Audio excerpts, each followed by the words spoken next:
When you think cringe, replace with autistic joy. Does that feel better? Great. If you are worried that one of your hobbies is cringe or that somebody's going to think it's cringy, I cringe at the fact that none of us are going for anything fun and exciting because it's too scary. No, it's not. It's just outside the norm. We have been trained and socialized to do things that fit in the norm for safety.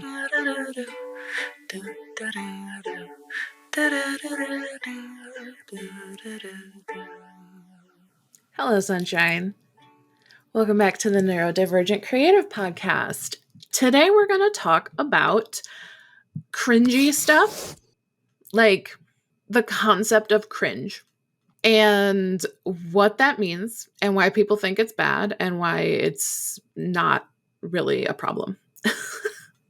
So, what is cringe? Cringe is like just when you look at something and you're like, no, that's not great. Like maybe it's an adult who collects stuffed animals, right? And you're thinking, that's not really appropriate. That seems a little weird to me. You don't know anything about that person or their stuffed animals or anything at all. Chill. Other examples of cringe could be like an outfit that you personally would never wear. And you're like, it's just a little cringe for me. And on the one hand, we're allowed to have opinions. Like you don't always have to agree with everybody's own tastes. We don't have to all perfectly align. That would be a very boring world, right? What's cringe? And why are we so mad at it? I definitely think that cringe applies to the autistic community especially, but probably is kind of an all-encompassing neurodivergent experience. But I'm going to speak to autism because when we are autistic children, whether diagnosed or not, a lot of times our play gets corrected. And by corrected, I mean made to meet the norm, made to shape around the expectations of most children. So I'm sure if you're here, hi, that you are aware that autistic children like to line things up and sort them and play via almost organization rather than playing interconnectedly in sort of a social, like, let's play house. Let's all raise our baby dolls together. I hated playing house as a child. I was always, my baby doll was always sleeping. They'd be like, Kate, aren't you going to feed your baby? And I'd be like, she's asleep. And then I would go do something else. I love children, but I don't want a biological child. And I feel like had I given myself a little credit to know myself better, maybe I would have figured out that I didn't want biological children way sooner because my baby doll was always asleep because I didn't want to deal with it. That's hilarious. Okay, I'm back. So in childhood, if we're not playing right and everybody's like, no, come over here, play with these other kids. And you're like, well, I don't understand why, but I guess I'll play with the other kids. Once we get to adulthood and we can stop masking and doing stuff like the other kids, the way that we have just been sort of dragged our whole life, we're like, oh shit, I can do whatever I want. Case in point, my boyfriend bought me a light bright. I was talking on Saturday about how I used to have a light bright when I was a kid, and I want, if you're on YouTube, you're about to see where I'm going to point, but I want like a neon sign that goes above this painting behind me that just says like fuck in a script font. I think that would look hilarious and is very on brand for me. That's like $200+, and I don't feel like $200+ on a sign that says fuck right now. That's not a high priority for me. So I made a joke about doing it on a light bright, and then he bought me one. And I'm just like, oh my God, I could just play. I could just make like a pink horse on my light bright.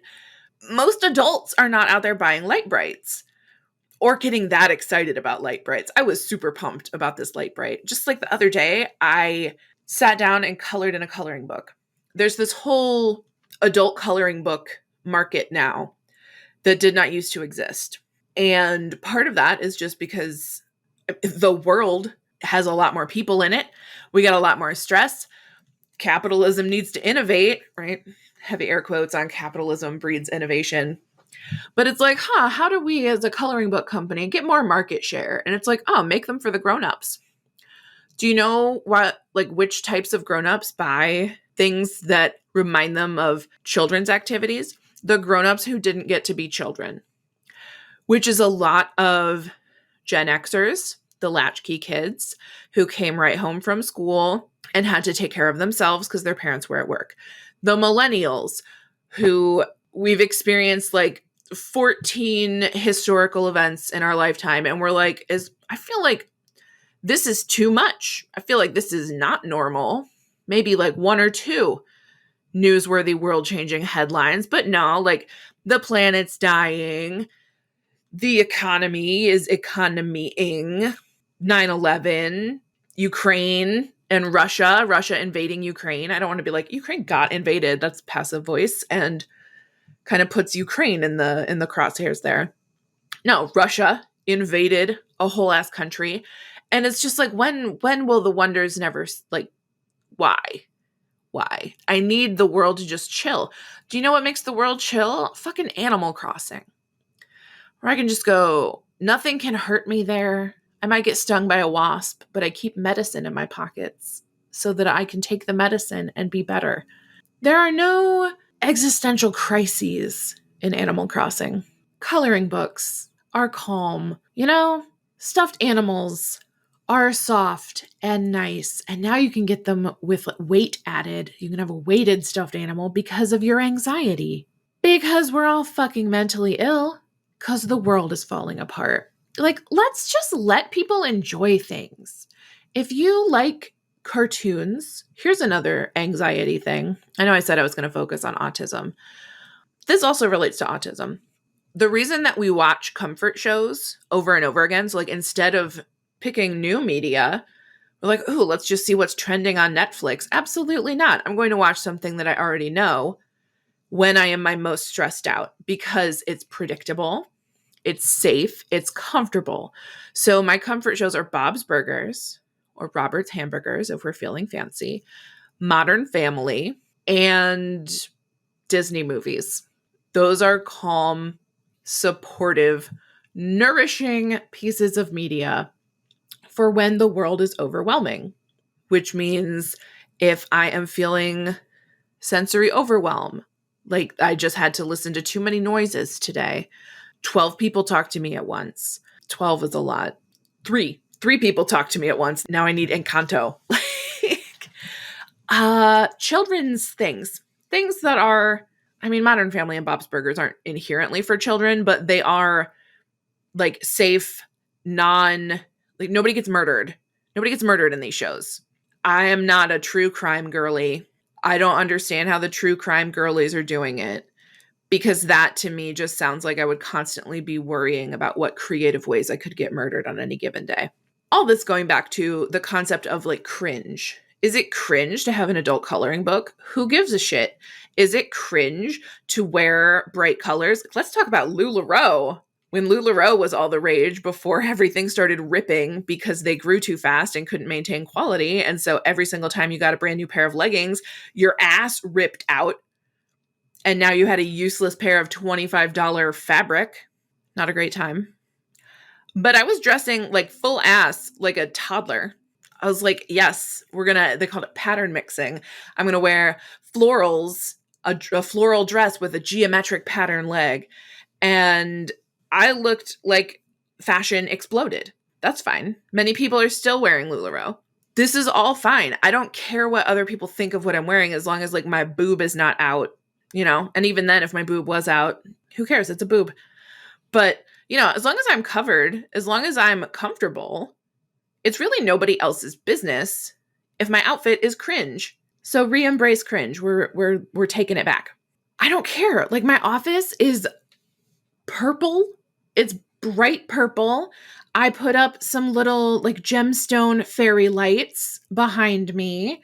I have Doctor Who stuff on my shelf. Like fandom is cringe, right? Oh, you're so obsessed with Supernatural. Who cares? It's not hurting anybody. Get over it.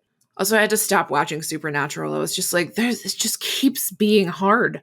See, that show was not a comfort show for me because people can get murdered and I don't know what to expect. And so I stopped watching in this season with Kane. I want to say that was season 9, and that show ended up with like 15 seasons. So I've watched a little over half of Supernatural. It astounds me that I watched so much, and yet I'm only a little over halfway through it. I'm probably never going to finish it. It's fine. I got the highlights from Tumblr. Maybe Tumblr's cringe. Maybe Pokemon Go is cringe. Who cares though? When you think cringe, replace with autistic joy. Does that feel better? Great. If you are worried that one of your hobbies is cringe or cringy, or that somebody's going to think it's cringy, just like, do I want to hang out with somebody who thinks my autistic joy is like somehow gross or bad because they think it's childish? What does childish mean? Kids are awesome. Kids are inquisitive and curious, and they want to know stuff, and they want to just try new things, and they're less afraid than we are of being a beginner at something. Kids are beginners at everything. They just got born. They're beginners at literally everything. And then by the time we get to adulthood, we're like, no, I can only do stuff that I know I'm really, really good at. Why? Why? That's cringe. I cringe at cubicles. I cringe at the fact that none of us are going for anything fun and exciting because it's too scary. No, it's not. It's just outside the norm. And we have been trained and socialized to do things that fit in the norm for safety. I get that sometimes. Like when you're in a situation where you need to stay safe, sure, maybe mask. Don't talk about rewatching Courage the Cowardly Dog all weekend if your coworkers are going to be like, why are you watching cartoons? You don't have to be friends with them. They don't have to know you like that. But for the people who know you, they should also accept you, which means not being like, your hobbies are a little, just a little kind of gross, just a little kind of inappropriate because you're a grown adult. Yes, I am, and I have my own money, and I'm using it to buy a light bright. Okay, I buy stuffed animals.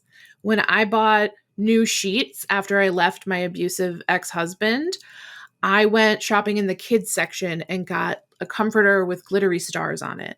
I'm like, no, absolutely. I have a letterboard behind me that's a stegosaurus. Give me dinosaurs.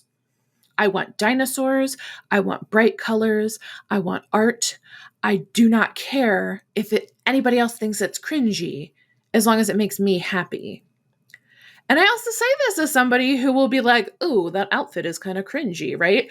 I have another podcast that's not out yet, but I'm rewatching Glee with a friend from college. And some of Glee is very cringe. And some of it is supposed to be, right? It's like campy. It's campy humor. But man, I don't know. Sometimes the outfits and the costume choices, I'm like, ooh, I would not have done that. That's fine. It's not my show. That's not me. I'm not saying that anybody who dresses the way there's this one sweater in particular. So Kurt Hummel, who is one of my favorite characters in Glee, is wearing this like blue sweater with white handprints on it. It looks like somebody dipped their hands in white paint or flour or something and just like pressed them on his chest and dragged them. And I'm like, that looks like it belongs in a haunted house. I would not wear that out of my house. Go off, Kurt. That's fine. Live your life. But yeah, no, like in the podcast episode recordings, I'm probably just shitting on his terrible sweater. And that's okay. We got some first thought, second thought, right? My first thought can be like, oh, honey, why? And then my second thought can be, whatever, because it's fashion, right? Like David Rose in Schitt's Creek, he wears very interesting sweaters. They're not my style. Does that mean that they're cringy and terrible? Maybe for me, but they're very David Rose. Like, who cares? Do stuff you enjoy. As long as you're not hurting anybody. Really, that's basically it. Just don't shit on anybody else's good time. That's pretty much it. On that note, I love you. I hope you have a very creative week ahead and that you do something that somebody in your life would call cringe, and that just makes you relish it all the more. Okay, stay hydrated, my beloveds. I will talk to you next week.